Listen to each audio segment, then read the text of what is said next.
네, 안녕하세요. 예, 반갑습니다.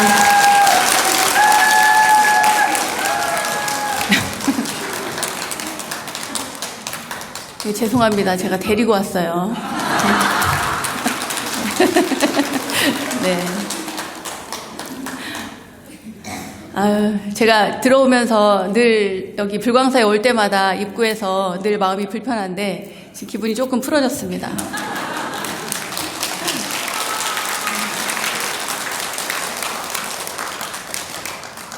말이 나온 김에 도대체 왜 이러는 걸까 이런 생각이 들었습니다.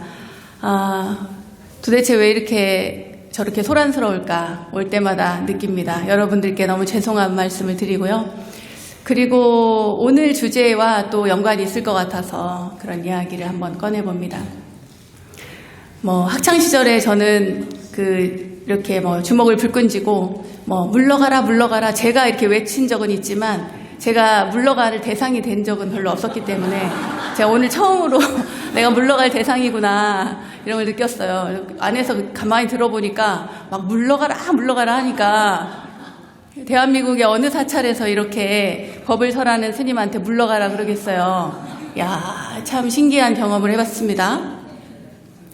근데 그 물러가라는 소리를 제가 듣고는 그 생각이 들더군요.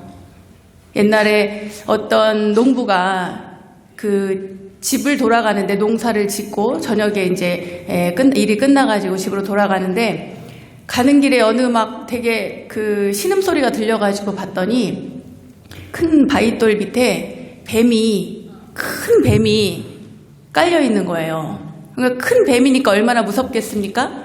그래가지고 이거 뱀을 꺼내야 되나 말아야 되나 고민을 하다가 이 사람이 그래도 연민하는 그 자비심과 연민심이 일어나서 그래 기운도 없고 그러니까 뱀이 아무리 커도 살려달라고 하니 설마하니 내가 살려주는데 나한테 해코지야 하겠나 싶어가지고 그 큰 바위돌을 밀어가지고 그 뱀을 구합니다.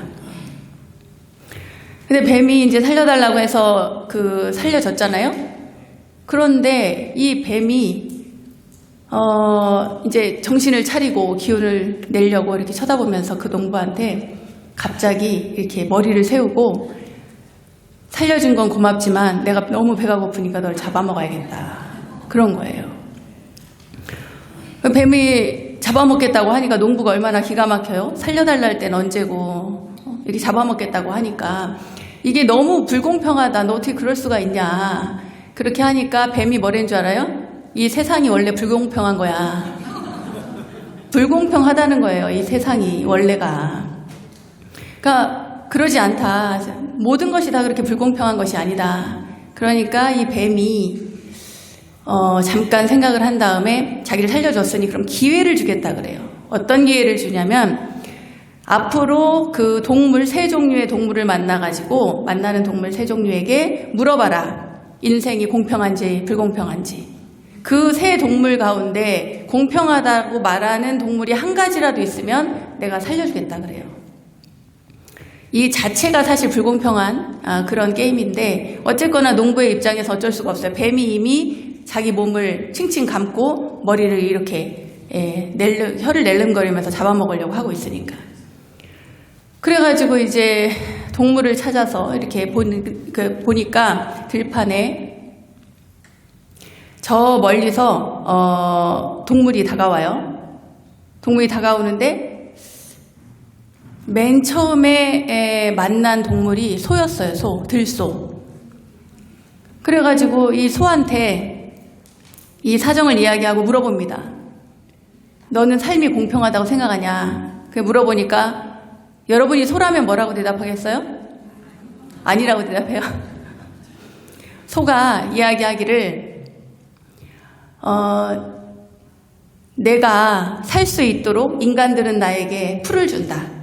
자기들이 이제 꼴을 이렇게 마련을 해가지고 풀을 먹여서 자기를 키운다는 거예요. 참 고맙지. 그런데 이 소가 이야기하기로는 뭐라고 하냐면 나는 그 대신에 또 우유를 준다. 그렇게 얘기를 해요. 그러면서 마지막에 하는 얘기가 그럼 뭐해? 나중에 결과는 뭐예요? 잡아먹히잖아요. 마지막에 쓸모가 없다고 생각하거나 너무 살이 쪘거나 아니면 우유가 안 나오거나 그러면은 잡아먹는다 이거예요. 그러니까 불공평하다 그래요. 그 얘기를 들어보니까 그럴싸하잖아요. 근데 말을 못해. 그런 다음에 두 번째 동물을 만납니다. 두 번째 동물은 누구였냐면 닭이에요. 닭을 만났어요. 여러분 닭이라면 뭐라 그러겠어요? 에?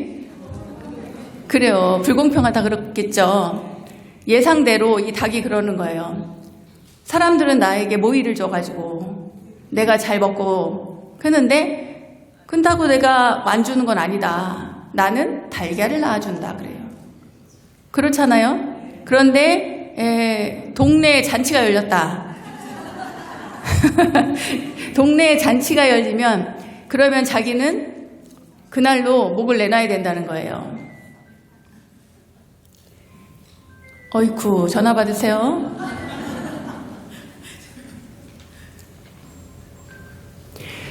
목을 내놔야 되니까 자기가 봤을 때는 인생이 불공평하다는 거예요. 또 이 말도 일리가 있으니까 말을 못하죠. 그 다음에 세 번째 누구를 만나냐면 당나귀를 만나요. 당나귀를 만나는데 이 당나귀는 뭐라고 했을까요? 여러분 당나귀랑 뭐라고 할까요? 너무 불공평하다 그럴까요? 당나귀는 뭐라고 그러냐면 나는 몰라 그런 거 그랬어요. 나는 세상이 공평한지 불공평한지 내 인생이 공평한지 불공평한지 난 잘 몰라 그런 거. 그런데 내가 이 똑같은 질문을 우리 어머니한테 한 적이 있다 그래요. 자기 당나귀 엄마한테 당나귀가 물었다는 거예요. 엄마 세상은 삶은 공평한가요 불공평한 거야? 이렇게 물은 적이 있다는 거예요. 그랬더니 엄마가 말씀하시기를 삶이 공평하든 불공평하든 관계없이 너는 춤을 출 수가 있어. 그러면서 춤을 추기 시작하는 거예요. 당나귀가 춤을 췄어요. 어떤 춤을 출까요? 엉거주춤. 엉거주춤 춤을 췄어요. 막 춤을 추는데 이게 춤을 추기 시작하니까 되게 신난 거예요. 근데 옆에서 여러분 갑자기 이 자리에서 누군가가 나와서 춤을 추기 시작했다고 생각해봐요. 그럼 옆에 있는 사람이 쉽게 옮아요. 전염이 된다면. 옆에서 또 춤을 추죠. 그때 닭도 있었고 소도 있었어요. 왜냐하면 걔네들도 궁금하니까 이 농부에 목숨이 달린 거잖아요. 안 가고 있었단 말이죠. 그러니까 춤을 추기 시작해요. 닭도 이제 막 이렇게 날개짓을 하면서 춤을 추고 소도 우쭐우쭐 하면서 춤을 춰요. 그러니까 재밌으니까 뱀도 춤을 추기 시작합니다. 뱀이 막 이렇게 춤을 추니까 이게 이제 몸에서 목이 풀릴 거 아니에요. 풀리니까 그 몸이 막 이렇게 풀려나가는 사이에 농부가 뛰기 시작해요. 도망을 가는 거예요. 그러니까 당나귀도 그 사람을 따라서 이제 쫓아오죠. 다른 소나 닭들은 이제 춤추다가 정신이 팔려가지고 놓쳤어요, 이 사람을. 그때 그 농부가 당나귀를 쳐다보면서 네 말이 맞구나. 뛰면서 그런 거예요. 야, 당나귀야, 네 말이 맞구나. 우리는 삶이 공평하든 안 공평하든 춤을 출 수가 있다. 그러면서 뛰는 거예요. 제가 이 얘기를 왜 하겠습니까? 시작부터? 예? 불광사가 쪼개지든 안 쪼개지든 다투든 안 다투든 물러가라고 하든 물러가라는 이야기를 듣든 관계없이 우리는 불교 공부를 할 수가 있습니다. 불교를 공부할 수 있고 함께 기도할 수 있고 법을 듣는 자리에 물러가라고 말하는 것도 참 놀라운 일이긴 합니다만 물러가라고 하더라도 법을 들을 수는 있다 이 말입니다. 공부를 할 수가 있고 부처님의 가르침을 들을 수 있고 제가 오늘 굉장히 아까 여기 앉아가지고 너무 감격했어요. 왜 감격했냐면 들어올 때 굉장히 불쾌했는데 저기 오늘 합창단이 노래를 부르는데 우리 스님인가요? 아유 진짜 주지스님 좋으시겠습니다. 네. 네. 그래요. 네, 훌륭하십니다. 이러한 마음을 진짜 공경심이 느껴졌고 그리고 노래를 아름답게 부른 것도 너무 좋았지만 마지막에 이제 합장하고 그렇게 이제 스님들께 인사를 한 것이 진짜 감격했어요. 감동적이었고 제가 어디를 가서 들어도 이렇게 아름다운 찬불가를 들어본 적이 없습니다. 처음입니다. 여러분 박수 한번 주세요.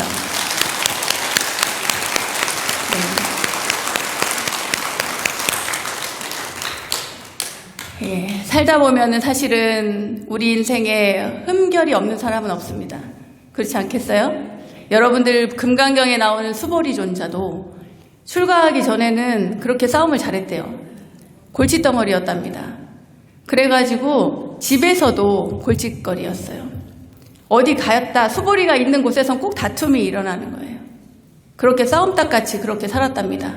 그런데 우리가 수보리존자를 뭐라고 불러요?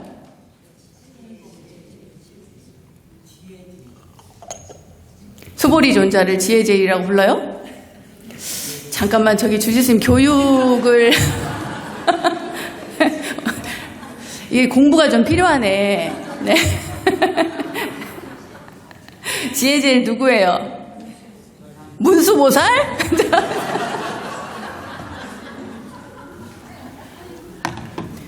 공부를 열심히 하세요. 우리는 다툼이 있건 없건 아무 관계없이 뭘 할 수 있다?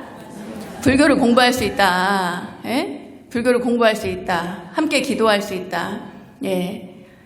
공부를 좀 많이 하셔야겠습니다. 수보리존자를 뭐라고 하냐면 무쟁제일이라고 합니다.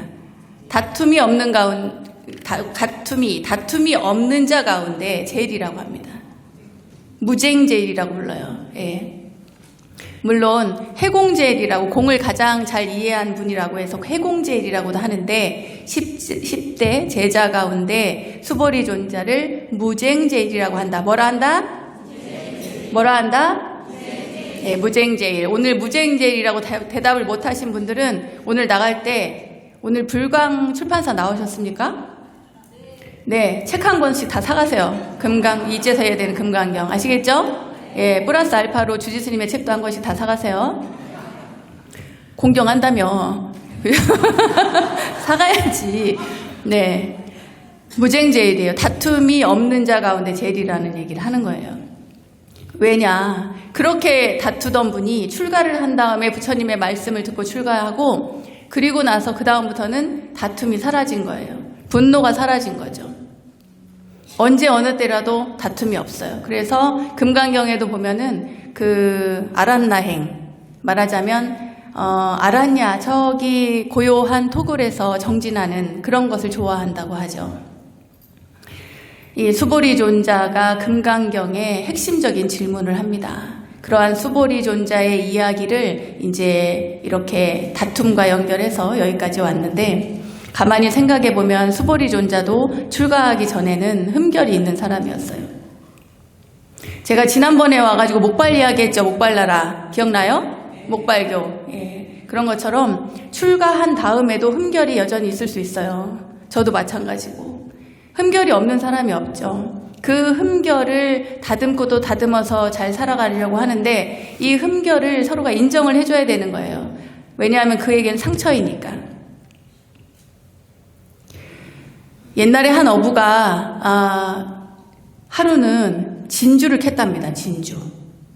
진주를 얻었는데, 진주 굉장히 크고 좋은 진주를 구했는데 그 진주에 흠결이 조금 있는 거예요. 보니까 이 진주에 흠결이 있어. 이게 흠이 없었으면 아주 고가에 팔렸을 건데, 이 진주가 흠이 좀 있으니까 너무 아까운 거예요.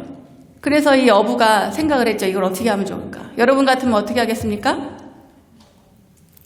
1번 그냥 판다. 2번 흠결을 지우려고 이렇게 긁는다. 2번 1번 3번 내가 갖는다. 괜찮다. 뭘 많이 갖고 계시군요. 네, 그래요. 근데 이 어부는 어떤 걸 선택했냐면 2번 흠결을 지운다예요. 이 흠결을 지우면 더 고가에 팔릴 거라고 생각했기 때문에 그걸 그대로 갖다 주면은 값을 덜 받는다고 생각을 한 거죠. 그래갖고 흠을 지웠어요. 이렇게 간 거예요. 지웠더니 어떻게 됐을까요? 근데 그 속에 또 있는 거예요. 흠이 안 없어지고. 그래서 그 흠을 계속 갈아요. 계속 갈아. 또 갈고, 근데 또 있어. 또 갈고. 원래는 이렇게 큰, 예를 들어서 이렇게 주먹만한 진주였다면 이걸 계속 갈다 보니까 어떻게 됐겠어요? 나중에는 결국에는 상처는 없어졌는데 진주도 없어졌어요. 내가 원하는 그 진주도 없어졌다 이 말이에요. 인간은 누구나 다 상처를 가지고 삽니다. 상처가 있죠. 근데 그 상처를 감추고 하려다 보니까 지우고 없애고 감추고 하려다 보니까 그 자체 자기가 가진 그 진주의 아름다운 그 모양까지도 다 사라지고 없어집니다. 그걸 있는 그대로 받아들여야 된다는 거죠. 그러면서도 우리는 뭘 할 수 있다? 공부를 할 수 있다. 예. 그러니까 고집 부릴 일이 없다 이 얘기를 하려고 오늘 그런 이야기를 꺼내는 겁니다. 수보리존자는 금강경에서 부처님께 질문을 한 그런 사람입니다. 그 내용은 최상의 깨달음에 대한 마음을 일으킨 자는 어떻게 머물며 어떻게 그 마음을 다스려야 합니까? 이런 질문이었어요. 그러니까 보살의 삶을 어떻게 살아갈 것인가에 대한 그러한 질문이죠. 그리고 부처님께서는 분명하게 말씀을 하십니다. 뭐다? 중생을 제도해야 되는데 상이 없어야 된다. 그게 이제 제3분 대승정종분의 그런 이야기가 나옵니다. 사실 오늘 이 이야기보다 어떻게 살아가야 됩니까? 이 이야기의 일부분일 수가 있어요. 고집 부리지 마라. 고집 부릴 일 아무것도 없다. 여기 불광법회 이거 봤죠? 여기에 고집 부릴 일 하나도 없다 그랬어요. 고집 부릴 일이 없어요. 부처님이 사는 세상, 부처님께서 알려주신 세상에는 장애될 것이 아무것도 없습니다. 이거는 뭐 육체적인 장애를 얘기하는 것이 아니라 우리의 시야를 흐리게 할 어떤 관념들, 편협한 생각, 감각기관을 덮고 있는 그 어떠한 업도 없고요. 방해된 요소가 하나도 없습니다. 쉽게 말해서 부처님은 당신의 육체와 정신 어디에도 갇혀있지 않다는 얘기예요. 근데 우리는 그렇지가 않습니다. 우리는 늘 걸려 넘어져요. 똑같은 것을 보고도 거기에 걸려서 넘어집니다. 똑같은 것을 보고도 오늘 이 이야기를 듣고 똑같은 이야기를 듣고도 여러분들 가운데에는 그래 당나귀가 한 얘기처럼 우리가 어디에서 어떤 곳에 머물러도 어떤 상황에 처해 있어도 우리는 불교를 공부할 수 있어. 내 마음을 다스릴 수 있어. 이렇게 생각하는 분이 있는 반면에 너무 현실 파악을 못하는구만. 상황 파악이 안 되는구만. 이렇게 생각하는 사람들이 있을 수 있다 이 말이에요. 똑같은 상황을 보고도 아름답다고 보는 분이 있고 추하다고 보는 분이 있을 수 있다 이 말이에요. 그러나 우리는 아름답다 추하다 이런 것에 매여 있는 것이 아니라 그냥 내가 가진 어떤 관념들을 다 내려놓고 거기에서 내가 얻을 수 있는 지혜로운 가르침을 추구해 나가야 된다는 거예요. 걸리지 말고 걸림없이. 사실 이것은 어떤 선악의 문제하고는 관계가 없는 이야기일 수 있습니다. 선악의 문제를 떠나서 일단은 네가 쌓아온 그동안의 업이 만든 상들을 내려놔라. 이게 우선이거든요. 선악의 문제를 이야기하는 것이 아니에요. 금강경이라든지 반야심경이라든지 이렇게 공에 대한 이야기를 하는 경전들은 선악을 이야기하기 이전의 이야기를 하기 때문에 좀 어렵게 받아들여질 수도 있고 덜어는 잘못 오해할 수도 있고 그렇습니다. 그렇기 때문에 이게 지금 삶이 공평한가 불공평한가 이야기를 했을 때 공평하지 않다 이렇게 생각하는 사람들이 사실 대부분이란 말이죠. 우리 살다 보면은 불공평하다. 그런데 금강경에서 이야기하는 것은 또는 여기에서 제가 예를 들어서 말씀드린 것은 불공평하다 공평하다의 문제가 아니라 우리는 그러면서도 무언가 할 수 있다는 얘기를 하는 거예요. 공부도 할 수 있고 참선도 할 수 있고 경도 볼 수 있고 또 기도도 할 수 있고 법회가 있을 때 가서 법문을 들을 수도 있고 그것은 오로지 나의 선택이다. 그러니까 내가 가진 어떤 생각들을 이것이 맞다 저것이 틀리다 이렇게 고집할 이유가 아무것도 없다 이 말입니다. 그러니까 제가 물러가라는 대상이 될지 몰랐다고 그랬잖아요. 제가 그 옛날에 어렸을 때 학교 다니면서 주먹을 불끈 쥘 때는 그때는 이것이 가장 정의로운 선택이라고 생각을 했어요. 그때는 그게 가장 정의롭고 훌륭한 일이라고 생각을 했단 말이죠.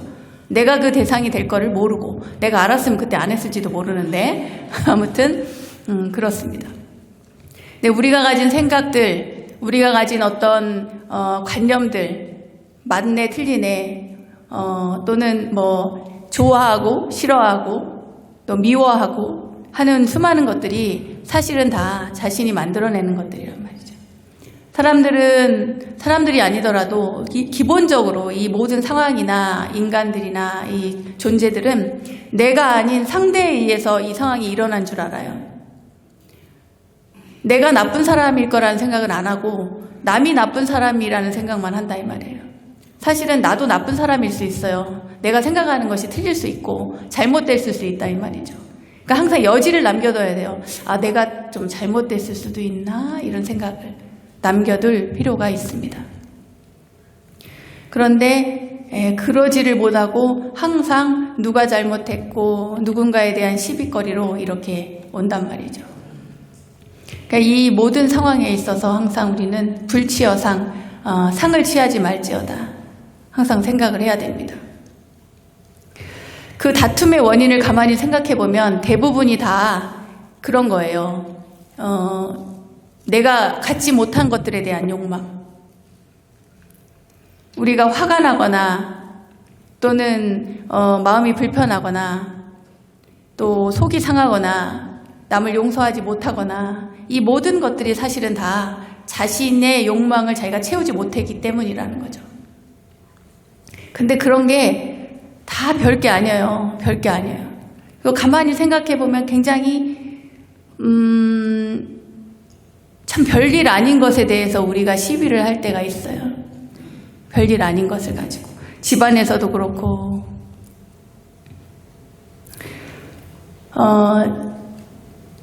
사실은 작은 일도 내려놓지 못하고 큰 일도 내려놓지 못하는데 작은 일에 대해서 연연하는 것은 글쎄 이게 우리가 일상을 살아가니까 예를 들면은 이거 저도 뭐 TV에서 본 것 같은데 드라마 이런 거 보면은 가끔 뭐 그 빨랫감 가지고 뭐 부부 싸움이 일어난다거나 또 얘기를 들으면은 뭐 양말을 뒤집어 벗어나서 뭐 아들한테 자식들한테 야단을 친다거나 뭐 이런 일들이 있긴 하더라고요. 그죠? 그건 정말 아무 일도 아닌 소소한 일인데 그럼에도 불구하고 그것 때문에 화가 난다 이 말이에요. 근데 가만 생각해 보면 그것 때문에 화가 나는 게 아니에요. 아들이 양말을 뒤집어 벗어나서 화가 나는 게 아니에요. 남편이 양말을 뒤집어 놔서 화가 나는 게 아니에요. 왜냐하면 그것을 다시 뒤집어서 양말을 빨아야 되는 자기의 삶이 화가 나는 거예요. 그런 환경에 내가 해야 될 일에 대해서 화가 난다 이 말이에요. 가만히 보면. 근데 우리가 그것을 잘 참아내지 못하는 경우들이 굉장히 많습니다. 참아낸다는 말이 맞지 않을 수도 있어요. 안 빨아주면 될 수도 있어요. 야, 네 건 네가 빨아라 이렇게 했을 수도 있지. 그러나 그걸 합니다. 굳이 내가 해야 되는 일이라 생각을 하고 그러면서 또 화는 나고 화를 또 풀고 이렇게 한다 이 말이에요. 우리의 생각을 좀 바꿀 필요가 있어요. 어떤 군인이 사격을 굉장히 잘하는 군인이 있었답니다. 총을 굉장히 잘 쏘는 사격 잘하는 사람이 있을 수 있잖아요. 근데 이 친구가 군사학교에서 굉장히 우수한 성적으로 그 총을 쏴가지고 그 졸업을 했어요. 그러고는 이제 고향에 내려왔는데 고향에 휴가를 받아서 내려갔는데 고향집 그 옆에 무슨 창고 시골 창고에 관역이 있는데요. 거기에 정중앙에 다 딱딱 구멍이 뚫린 거예요. 정중앙에 관역의 정중앙에 그러니까 자기도 이렇게까지는 못하는데 이 마을에 시골 마을에 어떤 명사수가 있길래 이렇게 정중앙을 맞힐까 놀란 거예요. 그 지나가는 아이한테 물어봤어요. 저거 누가 저렇게 했냐 그랬더니 저 윗집에 저 위에 올라가면 어느 집에 어떤 한 소년이 사는데 걔가 그런 거라는 거예요. 그러니까 너무 놀랍잖아요. 이렇게 잘하는 걸 본 적이 없기 때문에 가봤어요. 가서 아이한테 네가 그랬냐 그랬더니 자기가 그랬다는 거예요.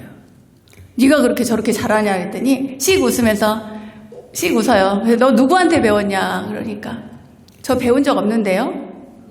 아니 누가 가르쳐준 적이 없어요. 저는 아무한테도 배운 적이 없습니다. 가르쳐준 적이 없고 저는 배운 적이 없고 그렇다는 거예요. 그럼 넌 어떻게 저렇게 명사수가 됐냐 그랬어요. 자, 여기서 질문 하나 하겠습니다. 이 아이는 어떻게 해서 명사수가 됐을까요? 예?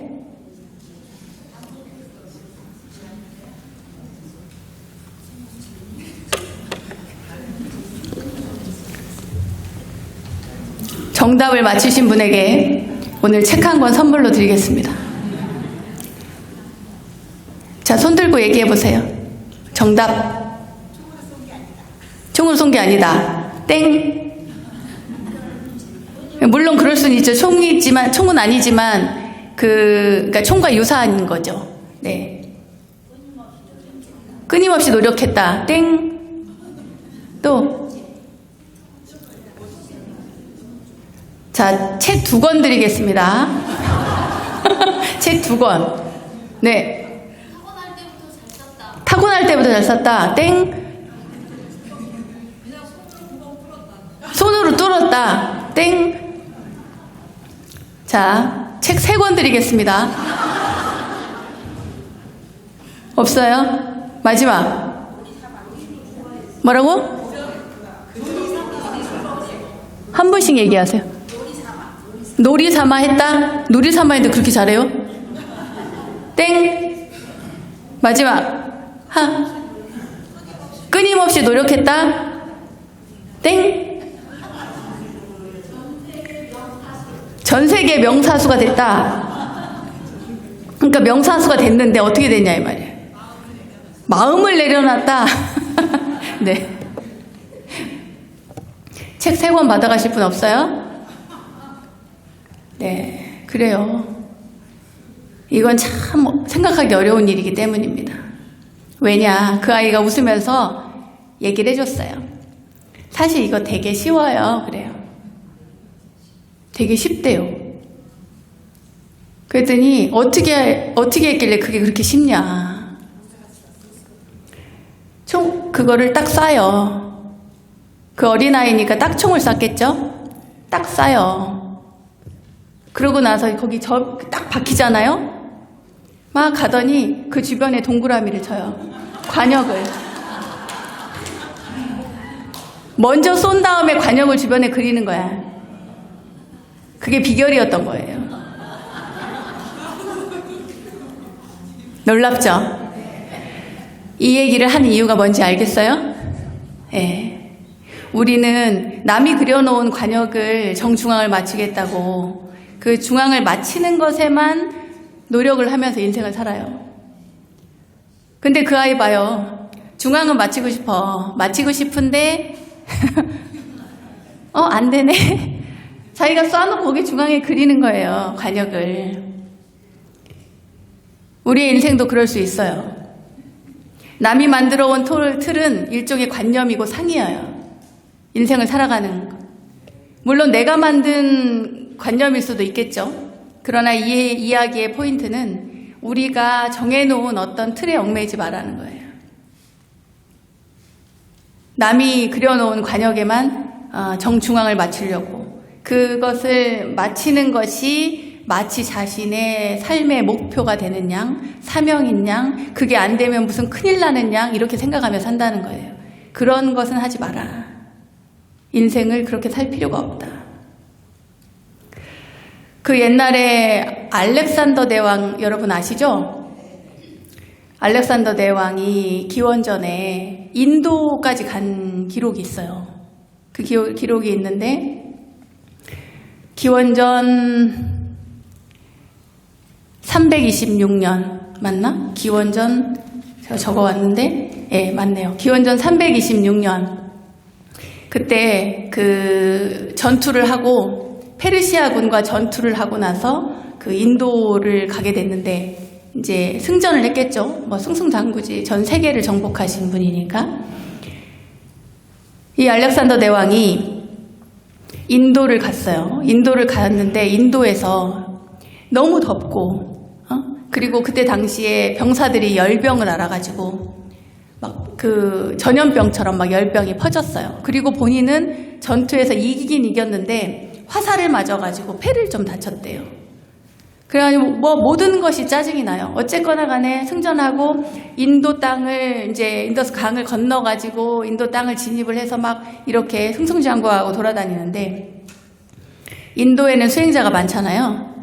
그래서 이렇게 막 그 굉장한 장엄한 행렬을 가지고 쭉 가는데 보니까 어느 수행자가 그 알렉산더 대왕의 행렬을 보고 알렉산더 대왕과 눈이 마주쳤는데 웃은 거예요. 그냥 웃은 게 아니라 비웃은 거예요. 엄청 비웃었어요. 이러면서 비웃었단 말이죠. 그러니까 이제 알렉산더 대왕이 보니까 수행자인데 수행자가 자기를 비웃으니까 기분이 어땠겠어요? 너무 나쁘죠. 자기가 이 세상을 정복한 사람인데 얼마나 기분이 나빴겠어요?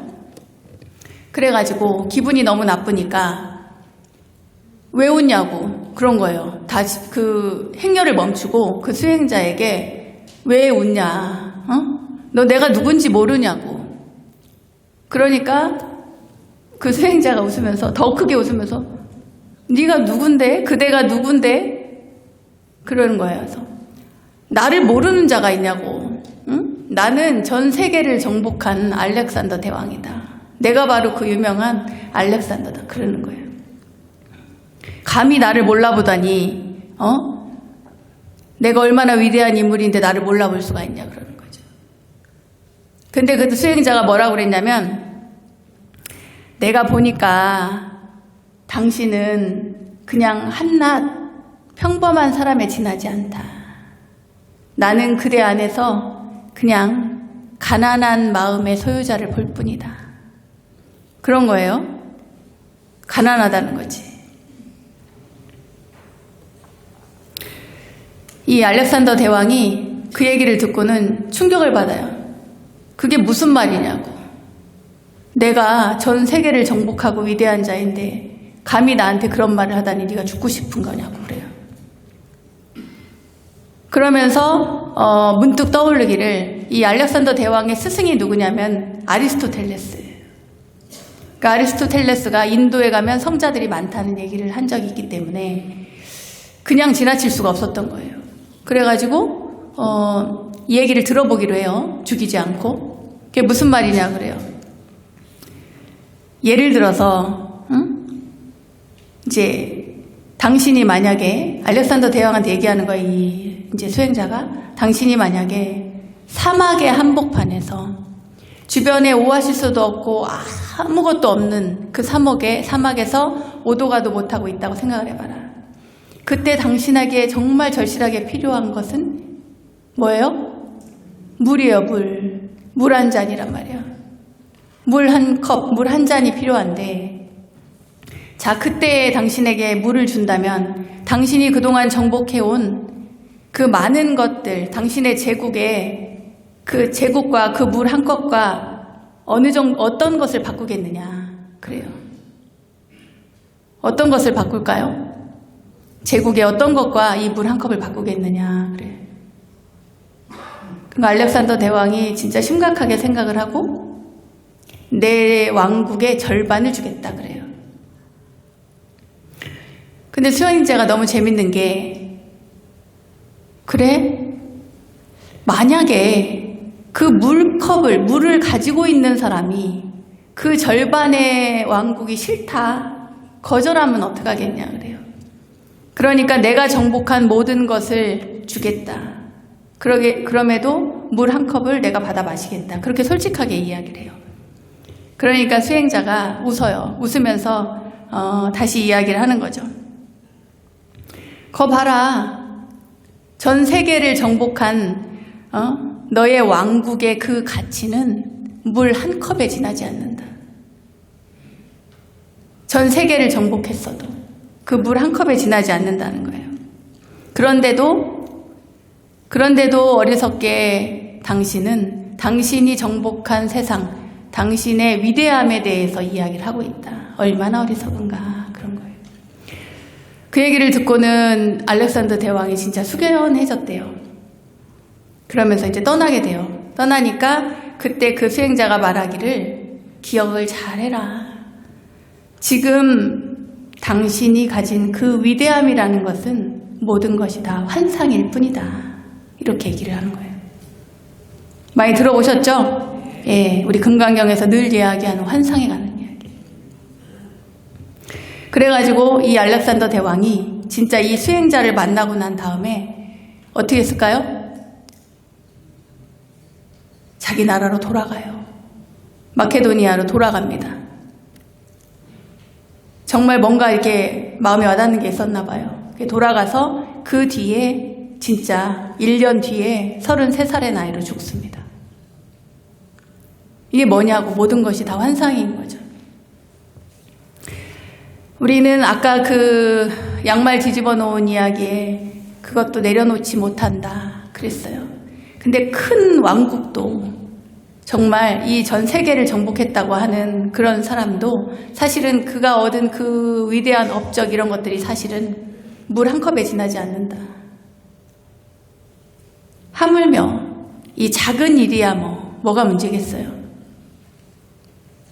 당나귀의 말처럼 우리는 공부를 할 수 있고 춤도 출 수 있고 모든 것을 내려놓을 수도 있고 벗어버릴 수도 있고 기도도 할 수 있고 그렇습니다. 저는 이게 바로 응보소주의 생기심 같아요.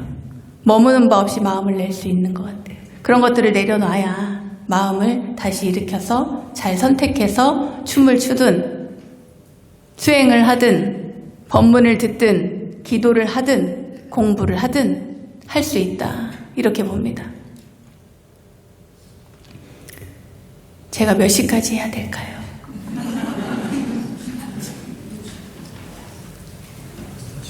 40분까지 해야 돼요?